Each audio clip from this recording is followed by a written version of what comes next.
done because the client will be coming in at about 11. Okay, well, I have a conference call. So Good. We could get together in my office before the meeting, okay? Okay. See you I later. think it's by 11. Got it. Good morning, Sally. Good morning. Good morning. Thank you for calling Information Resources. Listen to me real carefully and you might live. Excuse me? You listening to me? Yes, sir. I put a bomb in your building. I'm telling you, this ain't no joke. It's going off.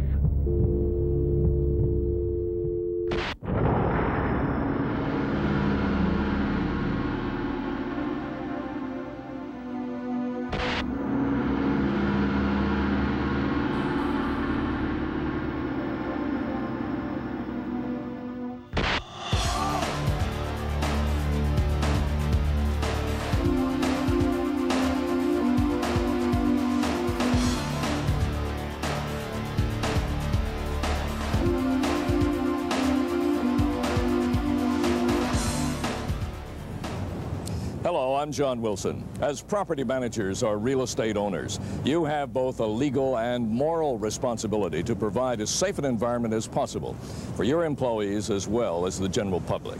This includes instituting and maintaining a current comprehensive bomb response plan. During the crisis of a bomb threat, you'll be facing the most critical management decisions of your entire life. Are you prepared to accept this responsibility? Unfortunately, America is no longer a safe haven from violent radical extremists. We are now taking our place alongside so many other countries of the world where terrorism is a way of life, as witnessed by the 1993 bombing of the World Trade Center in New York and the disaster at the Federal Building in Oklahoma City. According to the FBI Bomb Data Center, in conjunction with the Bureau of Alcohol, Tobacco, and Firearms, the number of bomb incidents rose from 687 in 1983 to 2,980 in 1993. Of all those in 1993, 81% were successful, either detonating or igniting, resulting in 1,372 injuries and 49 deaths. Property damage was estimated at $518 million. The three largest targets were financial institutions, commercial office and retail space, and academic institutions.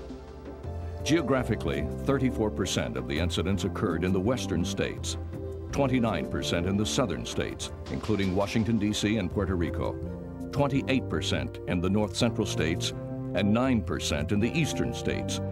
California had the greatest number of incidents, followed by Illinois, Florida, Texas, and Arizona. Generally, most businesses don't have a plan in place to deal with bomb threats and bombs. If they do, the plan tends to be outdated. A current comprehensive bomb response plan accomplishes several objectives.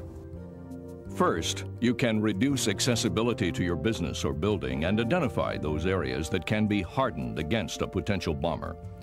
Second, the plan will help to prevent a variety of uncontrollable reactions from the people involved. By reinforcing the notion that those in charge do care, it will instill confidence in management, reducing the threat of panic.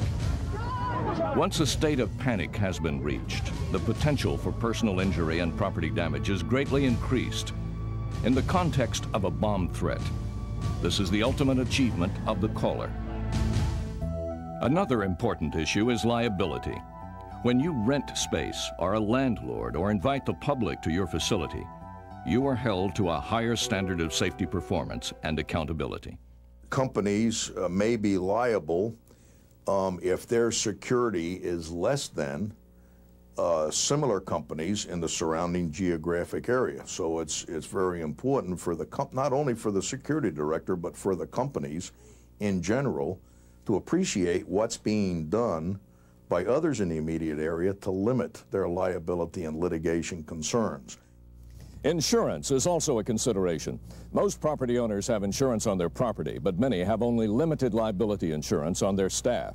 And while most prudent firms carry errors and omissions liability insurance for their executives, most companies do not provide adequate coverage of the personnel responsible for making bomb threat decisions.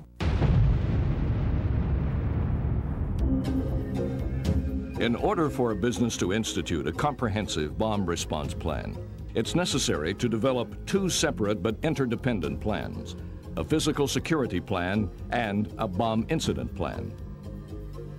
The physical security plan provides for the protection of property, personnel, facilities, and material by dealing with prevention and control of access to the building. Because bomb security was not generally considered at the time of construction, today's buildings are highly accessible, making them easy targets for potential bombers. And because of the scope of the problem, there is generally no single security plan that's adaptable to all situations. But there are some general guidelines that may reduce your vulnerability to bomb attacks.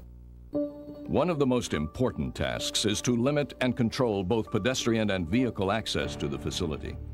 The public will generally accept any inconveniences that result if they know that they're in the interests of safety. Parking should be kept a good distance away from the building with adequate fencing and lighting.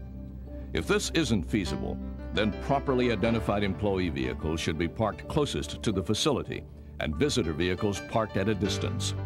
Controls should be established for identifying and tracking people entering the building, as well as personnel with access to critical areas. Establishing general interior and exterior surveillance can be a significant deterrent. This can be accomplished by utilizing both closed-circuit television and a highly visible security patrol. The exterior of the building should be kept free of places where bombs may be concealed, such as shrubbery, window boxes, and planters. Dumpster areas should also be kept free of debris. Wherever possible, building access through windows and other small openings should be secured with bars or grates. Later in the tape, we'll provide a detailed list of additional sources that will be helpful in developing a custom physical security plan. It's also a good idea to contact your local police and fire departments for guidance.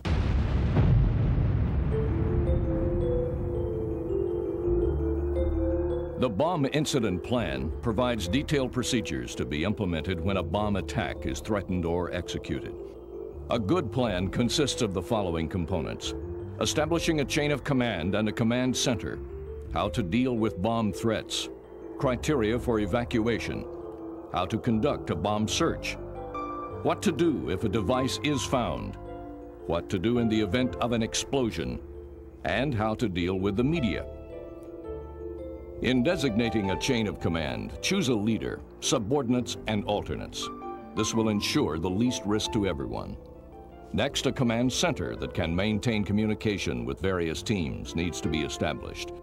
There's going to be a command post capability with a secondary command post, with the possibility of a secondary command post quickly being set up.